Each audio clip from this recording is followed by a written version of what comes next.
And we're back, man. If y'all are just tuning in, this is the Good Things Jackson Show. I'm your host, Brad Kamikaze Franklin, and in the building, as promised, we got these superstars in here, man. We've got Daryl Neely, we've got Charles Bishop, otherwise known as Chucky Bishop, in the building, and they are the host of the pre-game show. And if you have been following Jackson State this year, if you have been following what the Tigers have been doing, the great things they have been doing, if you've been following Coach Deion Sanders, if you've been seeing a lot of the behind-the-scenes stuff that's been going on, if you've seen some of the interviews, if you've seen some of the interviews with some of the great celebrities that we've had to show up at Jackson State University's games, these guys are responsible for making it happen. They are definitely Good Things Jackson, and I'm glad to have them on the show. Been trying to get them here for a minute. And now finally, their schedules allowed them to be here in person because they fly all over the country. So I finally got them here, man. We got them in. So we're going to talk a little football, man. If you're just tuning in,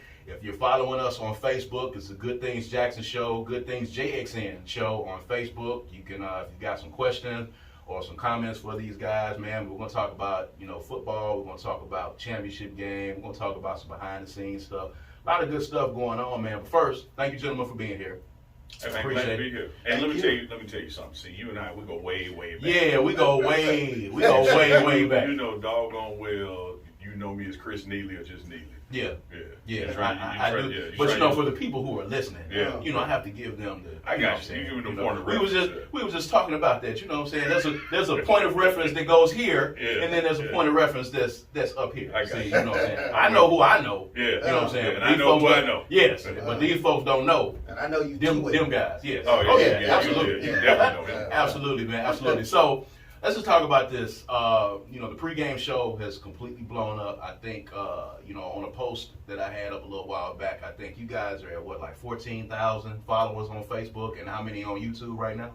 14,000 on Facebook, 32,000 on YouTube, 32,000 on Instagram, and 55,000 on TikTok. Man, that is some engagement, man. Yeah. That is engagement. And, with me, doing marketing and branding, and that's fantastic. And that's organic, just from you putting that content out and people enjoying the content and people liking the content. But of course, we've got fans all over the country, all over the world. Sure. So of course, they want to tune in to see what you guys are into. So, Neely, I got to ask you first of all, because again, me and you go way back. So I know several other incarnations of the man. You have been involved in government. You have been a political candidate, you have been a city council person, you have been a mayoral candidate, you have done all of these things. What got you into the world of sports broadcasting? How did that happen? Opportunity. I think that we all live lives when you get to be the great that we are. Yeah. You get a little older, you just have these reincarnations of yourself, these reinventions of yourself. Reinventions, yeah. But there's also a baseline passion that goes with that no matter what you're doing, you are who you are.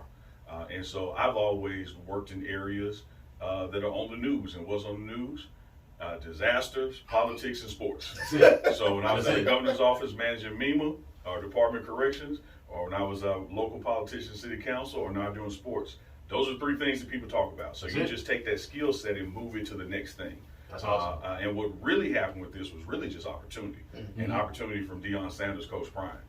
Because when you talked about that engagement and people liking and seeing it, because they're seeing something they don't get to see anywhere else. Right.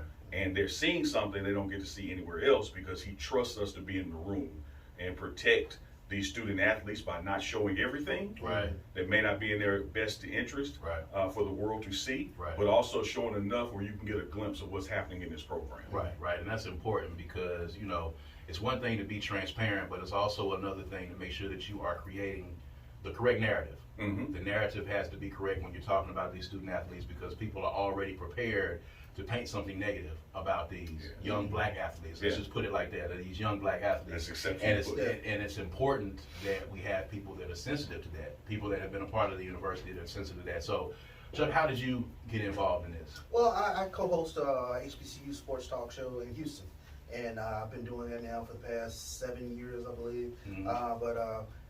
Opportunity, like Chris was mentioning, where you get this opportunity to get in front of people. I had an awesome opportunity to meet Dr. Kenyatta Cavill a few years ago, and Dr. Cavill comes out with this HBCU's poll. And I was listening to radio in Houston. I was like, I don't know where this guy is. I did not know he was a professor at Texas Southern. Right. And I found out he was a professor at Texas Southern. Literally one day, I just showed up in his office like, listen, I'll keep stats. I'll, be the man behind the scenes. And he invited me to come on the radio and actually, co-host with him one day. And it took off from there. So since then, I've gotten into, play-by-play, doing some analysts, doing some stuff for Texans Live, which broadcasts high school sports out there in Houston, and then having some opportunities to do some things with Jackson State with regards to some sports broadcasts. So has that, is the pregame show taking you away from some of the things that you're doing in Texas a little bit? Is there going to come a time where there's going to have to be a choice made, where you're going to have to, kind of put your anchor down? Because the pregame show is kind of taking off a little bit, right? It really has. Yeah, a decision will have to be made at some point. Yeah. I've had some opportunities that continue to come across my desk now. But the pregame show, I think people, it speaks to the pregame show because people are watching and they're engaged by it, and then apparently they kind of like what I do. We're ready for you to come back to the city, man. That's why we need you. So let's talk about Coach Sanders. Let's talk about Coach Prime. I won't say that that's the elephant in the room, but everybody has been talking about that this year. Everybody's looking at Coach Prime as one of the reasons why the light has been shined on Jackson, Mississippi. But I think we all know that there has been a light shining on the city of Jackson for a very long time. I think Coach Prime has just been another part and another level to our ascension, I believe, if you can say that. So how did you manage to get into the good graces and get into the inner circle? How were you able to gain the trust of Coach Prime in order to be able to get this footage and get so close and get stuff that other people are not able to get? I know there had to be a process there. It was, and let me take several different angles at it, because I think there's a key word in it, and that's fatherhood. And all that fatherhood implies. Yeah. So, three of us are dads. Yeah.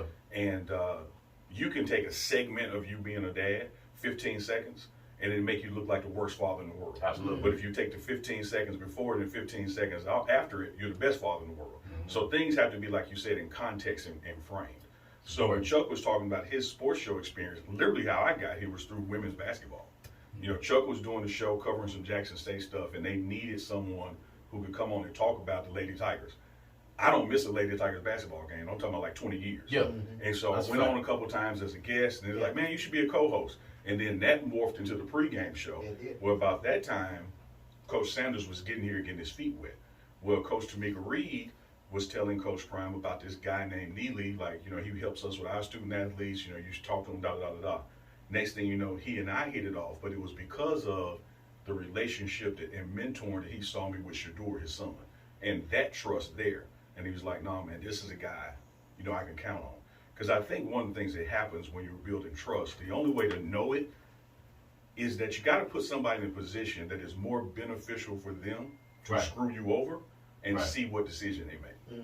So Chuck and I are in the room and have access to information that could get you 1 million clicks, 1 million likes, 1 million shares, probably $1 million. But we don't show it because of the trust as fathers. Like, these are young men's lives, and it has to be framed correctly. Now, everything we show is the truth, but we don't show a truth that can end up harming them. We don't show those parental moments, those guidance moments, because you have to have a safe space to be a black man.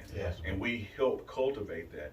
And so that's how you get that level of trust over these now 3 football seasons, where he knows, no, don't let those 2 guys in, because we're literally the only media source that can go to staff meetings, locker room, staff room, go to his house. Like, he lets us cover it all. And that's important, and I hope everyone that's listening to this show right now is listening in on this. Being transparent is one thing, telling the truth is one thing, being sensational is another thing. And I think in this day and age, when you're dealing with social media, I think people are too interested in being sensational. A lot of what you hear about the city of Jackson, a lot of what you hear about what's going on in the city, whether it be politics, whether it be crime, a lot of it is sensational. And a lot of it is that people are more interested in getting clicks and getting views than they are in helping to shape and create a narrative. And that's why that very loud minority of people drowns out the positive people, because you have folks that are instead wanting to get those clicks. You guys could easily go in and get all of the bad stuff and put that out and change a complete narrative in a matter of moments with one video. And I think that's important. I think you have to build up trust. And in order to be able to get that level of trust with Coach Prime, you had to show that there was some discernment in what you were doing. And I think that goes into the fact that, you guys are Tigers. You guys bleed blue. And I think we all have a level of protection that we have over the brand that is Jackson State University. Sure. And the brand is Jackson, Mississippi. And the brand is Jackson, Mississippi. And I think that's important. So for you, Chuck, describe the first time that, and I don't know if Neely called you or not, but what was your first meeting with Coach Prime like? The very first time you had an opportunity to run into him? First time I had an opportunity, he's gracious and funny.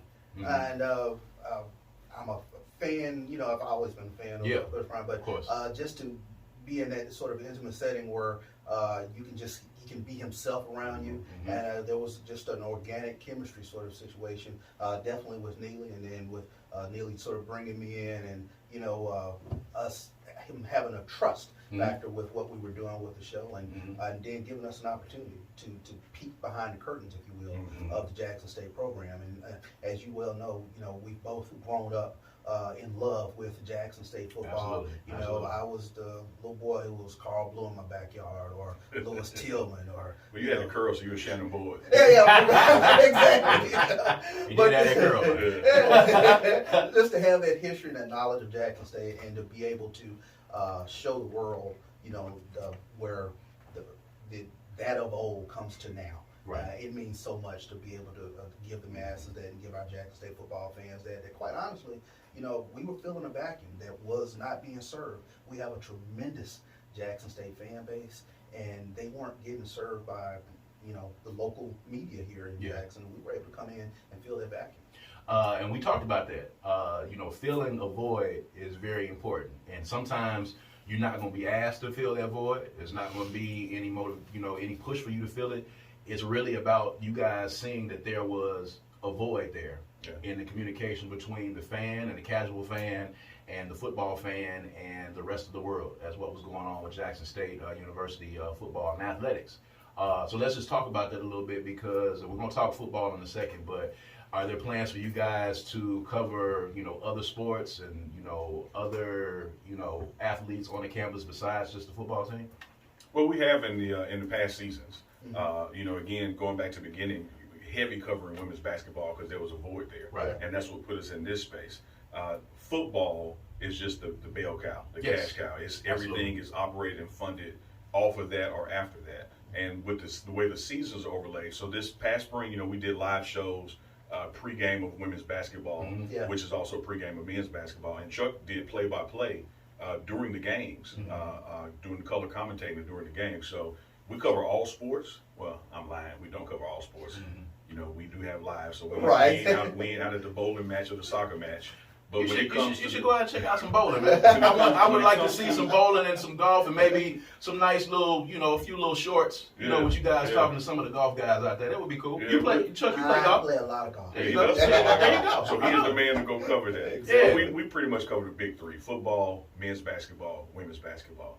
But the emphasis is on the student athlete. When you look at our YouTube channel, which we encourage you to go subscribe to, you rarely see us on camera because it's not about us. Right. It's about the student athlete and promoting them and creating this digital resume of history for not only them but our coaches as well. Because you're going to be able to look 5, 10, 15, 20 years from now and see where these folks started, and where they are later on in life. Right. And the internet ain't going nowhere. Right. The day that the internet crashes, we got bigger problems than the pregame show. Right. So that is a permanent digital resume for these folks, a biography, a living document of how these folks have grown. Absolutely. And even when you look at Shedeur Sanders, our quarterback, his interviews from year one to now, just completely different. Yeah.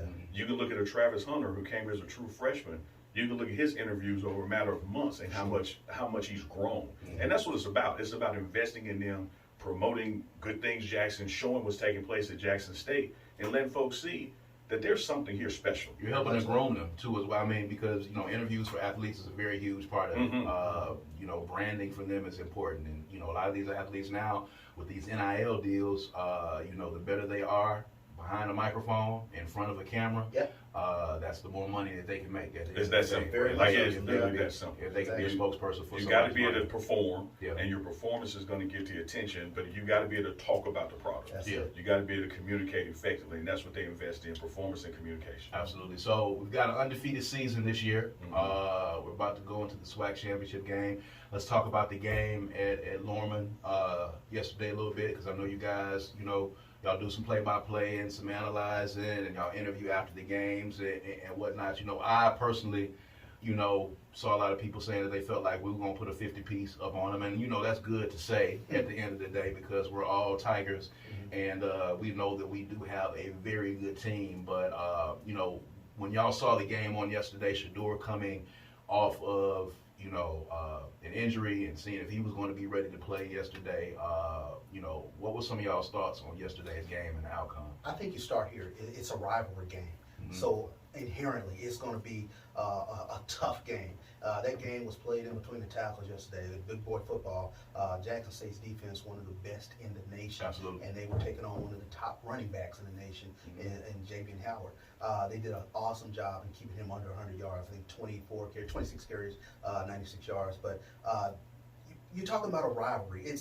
50 pieces are hard enough to do, Yeah. but going against a team that's motivated, stands are packed, nobody's just going to come Rivalry in there. games are different. Yeah, Indeed. and Neely talks about it all the time. They have 45-pound weights in their weight room as well. They're not just going to come in and lay down. So you've got to start there. It's a rivalry game. So, I take my hats off to the offense and defense. They did what they had to do. And around this time of the year, W's are hard to come by. You Yeah, wanted to everybody's survive scrappy at in this point. advance, and Jackson State has made it to the SWAC championship. So Neely, Travis Hunter shined on yesterday on offense, defense. A lot of people were saying, hey, this draft pick, this recruit paid off in yesterday's game. A lot of people said that Travis beat the Braves on his own, which we know that's not particularly the case. But just talk about how he's come along this season. There were some games that he was not in, but he was able to get in and make a big impact on yesterday. So how does that bode for the Tigers in the championship game and going forward? Man, when you are number one at something, it ain't no fluke. It ain't no coincidence. You are as advertised. When you look at even a Deion Sanders, Hall of Famer, everything he's accomplished in broadcasting and in the sports, it is what it is. Travis Hunter is what it is. If anything, it has been lowered down some because he didn't get to play as much, so you didn't see it. Right. But what Right. you saw yesterday, pick six for a score, receiving touchdown, almost had another interception. Yeah. We see it every day at practice. Like, this kid is that The dude. real deal. He's that dude. And so it ain't hype or hyperbole. Like, you're going to see more of him in games to come and how he can be utilized. And here's a young man that made a decision to come to Jackson, Mississippi to live. Big deal. Yeah. And the number one player in the nation literally could have gone anywhere in the United States to play ball, but he picked here. Mhm. And the environment had to be right for that kind of choice. So you had to have, a Deion Sanders in the Jackson State University, but you had to have a city of Jackson. Yes. Where you can absolutely. sit down and talk to parents and say, hey man, every city's got problems, but at least you can go talk to somebody that looks like you, understands your culture. huge. He understands that a kid with braids is just likely to be a straight A student than he is a thug. You go Absolutely. to some other environments and there's assumptions made of you just by how you look. Absolutely. Well, we're fortunate to have Jackson State in this city, in this culture, with this head coach, that you can attract players like that because it's a safe space. It's huge. I want to double back on something you and Chuck were talking about the game in Lorman and the micro and macro of it. You talk about good things, Jackson. Yeah. When you talk about it enough, Brad, people are going to believe it. Absolutely. All right? Because they're going to hear the words and see the action. Coach Prime has talked about I believe in dominance so much that even after James Bell, John Hendricks, Tony Hughes, we believe it. Yeah. So when you come out against FAMU and score 50 plus, we are 11-0 for the first time ever. Yeah. And people are sitting here saying like, but that wasn't good enough against Alcorn. Yeah.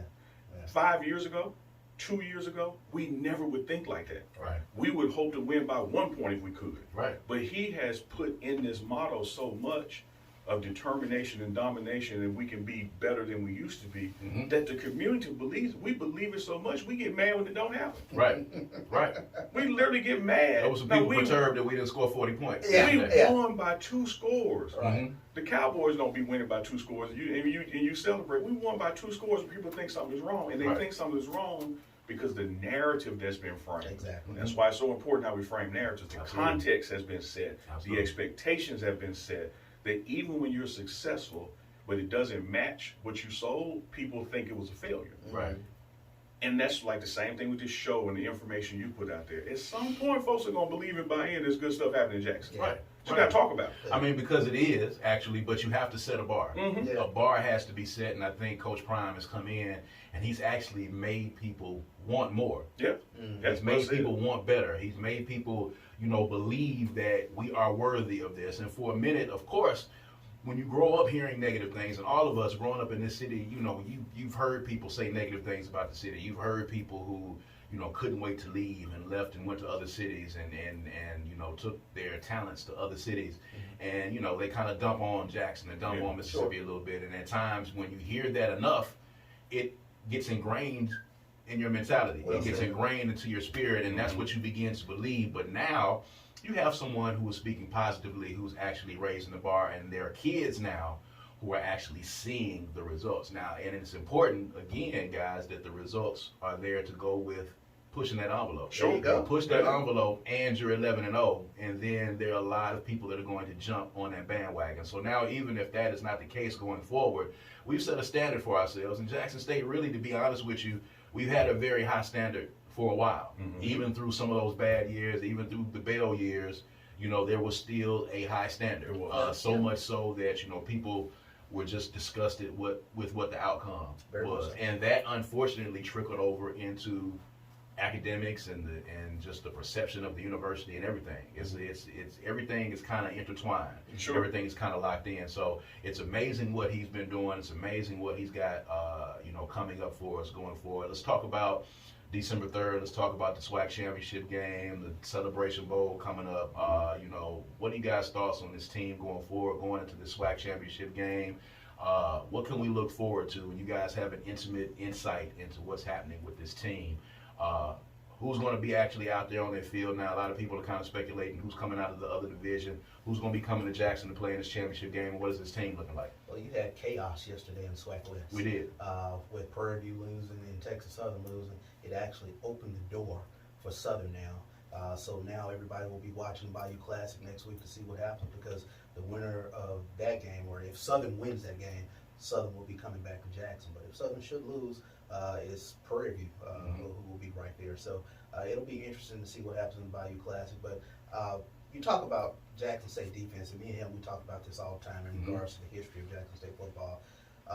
People need to understand we're seeing one of the best defenses that Jackson State has ever seen.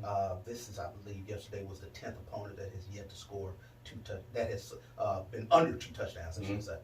So it's been phenomenal to sit back and watch what this defense has been able to do, because they controlled that game yesterday. The score, I don't think, is indicative of how dominant that defense can be. So, whoever the opponent is on December 3rd, they have to deal with the #1 defense in the nation. So, That's right. And I, personally, for me, I love for Southern to come back to town and take another whooping here. Don't we all? on this soil. I would love it again, because beating Southern once is great, but beating twice would be music to all of our ears, and they would probably be silent for at least the next 5 or 6 months, which is enough for me being in some of these SWAC Facebook groups.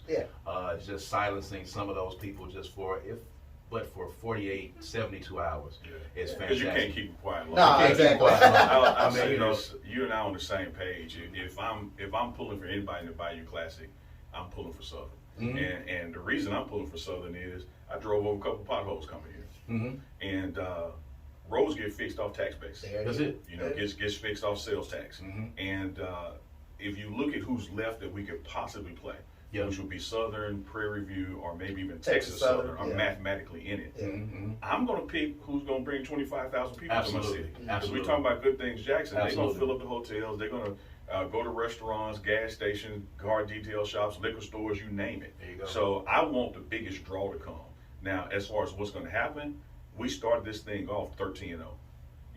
Back in the summer workouts when the student athletes were running the stadium, they literally had to do a stadium rep for each game. And the strength and conditioning coach, Mo Sims, was calling out the game. And we didn't end the drill until it got to Celebration Bowl. and now they are 11-0. We got 2 games left. 2 games left. December 3rd, December 17th.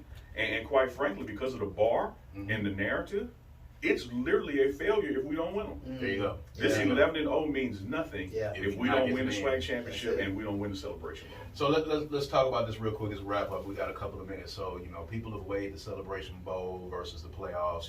When you and I were at Jackson State, and even Chuck, there was talk of, going to the 1AA playoffs at that time. And, that was a pretty big deal because you wanted to be able to showcase your school against other schools at that level and above.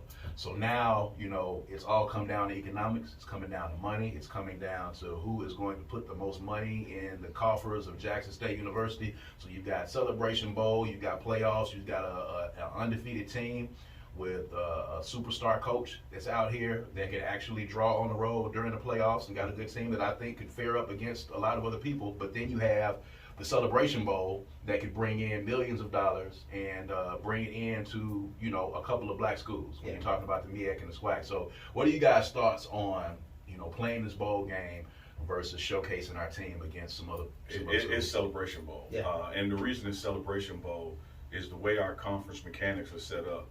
The winner of the SWAC championship goes to the Celebration Bowl.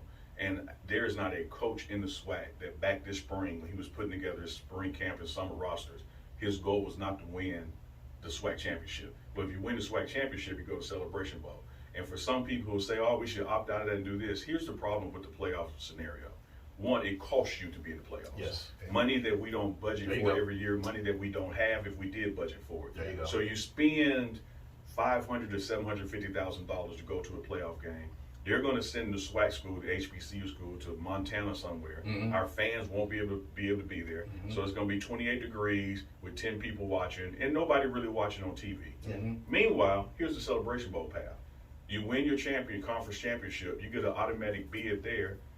You're going to go home with more than $1 million for your program. Absolutely. So spend $750 or make $1 million. But y'all really want to know what it's really about.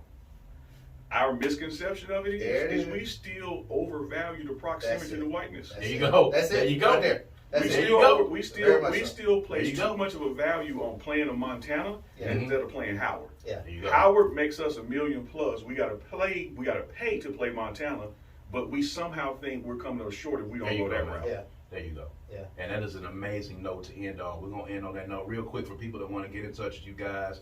Tell them all the social media handles, man, and how they can follow the pregame show. Oh, my dog. It is at the pregame show on all platforms. So YouTube. The with 2 E's. Social, the THE. Appreciate Yes. that, cause the pregame show. YouTube, Facebook, Instagram, TikTok. You can keep us with us there. There you go, man. Thank you. These are the hosts of the pregame show, and if you have not watched it, you need to. If you're trying to follow Jackson State University football, Jackson State University athletics, these are the gentlemen that you need to be following. The show is blowing up, gentlemen. Congratulations on that, and much bigger things for y'all in the future. TV shows, specials, all of that good stuff, man. Chuck, hopefully we can get you back to the city of Jackson, man. Y'all can start making enough money. I would love it. I would love it. And thank you. Yeah, Thank you, Brad. so come out. You're the first entity that has highlighted the pregame show. It's excellent, man. For real. And we got it. We're gonna put this video up, shortly after this show is over. So, I'd love to come on the pregame show at some point and talk some football. The only obstacle is Oh, here we go. we already got enough gray over here. So one of us gonna have to die for you to come. Now Chuck just shaved all his. I just shaved all that. Yeah. So- he great. Chuck grayer than me, Great. but he just shaved. it. Really? Yeah. Oh, yeah. Oh, man. Man, you need to let that great show, brother. I did it for a little while. I think last Yeah, spring. looks like Lovey Smith. We want to thank y'all for tuning in, man. This has been the Good Things Jackson Show. I've been your host, Brad Kamikaze Franklin. This is the Beat of the Capital, WRBJ 97.7 FM. I will see you guys later on. I hope y'all enjoy y'all Sunday, man. Peace and power.